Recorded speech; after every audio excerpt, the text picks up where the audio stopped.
Амбасадорот на Европската Унија, Михалис Рокас, во собранието го представи извештајот за напредок на Македонија во евроинтеграциите.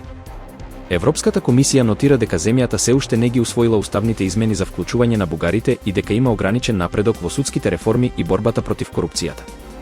Сепак, се оценува дека е постигнат значителен напредок во реформите и усогласувањето со надворешната политика на ЕУ, како и во медиумскиот плурализам и соработката меѓу институциите и граѓанскиот сектор. Во Скопје беше одбележан Националниот ден на Унгарија на прием организиран од унгарскиот амбасадор Андраш Клајн. Председателката Гордана Силјановска-Давкова истакна дека двете земји имаат силно пријателство засновано на економска, културна и безбедносна соработка и дека Унгарија останува посветена поддршка на македонскиот евроинтеграцијски процес. На настанот присуствуваа министри, пратеници, бизнис представници и дипломати. Српскиот председател Александар Вучик на самитот за проширување ја бранеше својата политика од критиките во новиот извештај на Европската Унија, нагласувајќи економски резултати, намален јавен долг и подобрен кредитен рейтинг. Но, извештајот на Европската комисија нотира продлабочена поларизација, протести поради корупција и назадување во слободата на изразување. Вучик најави можни предвремени избори, додека Европската Унија потсетува дека постои демократски потенцијал, но потребни се реформи. Председателката на Косово, Вјоса Османи, соопшти дека му го дава мандатот за формирање влада на Ѓаук Конјувца од самоопределување, бидејќи Албин Курти не успеа да обезбеди парламентарно мнозинство. Конјувца има 15 дена да предложи нов кабинет пред парламентот.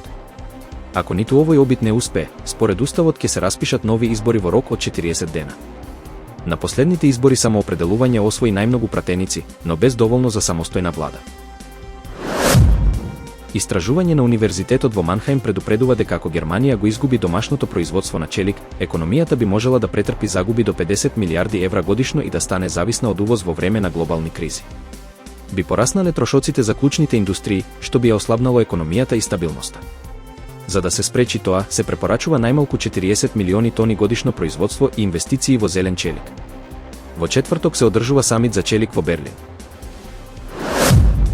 Кина ќе ги укине дополнителните 24% царини на американски увоз за една година, но ќе ја задржи основната стапка од 10%. Дополнително, од 10 ноември ќе се намалат или укинат дел од царините до 15% за американски земјоделски производи.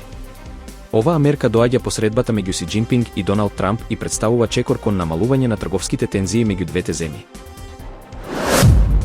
Тајфунот Калмај ги предизвика големи разорнувања на Филипините, каде што загинаа најмалку 66 лица, а десетици се водат како исчезнати. Најпогодена е покраината Себу, со уништени домови, поплавени улици и прекини на струја и комуникации. Многу жители се обидуваат да пронајдат нешто од своите покукнини, благодарни што барем ги спасиле животите. Спасувачките тимови продолжуваат со евакуации и потраги по исчезнатите.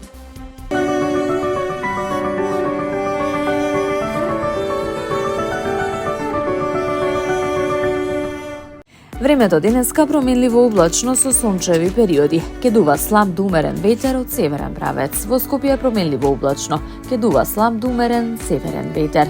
Денес и утре во утринските часови се услови за појава на магла, а од четврток до понеделник повремени локални врнежи од дожд. Како што информираат од Управата за хидрометеоролошки работи, под влијание на влажна воздушна маса, од четврток од вечерните часови па се до понеделник следува период на променливо облачно време со повремени локални врнежи од дожд, на места пообилни.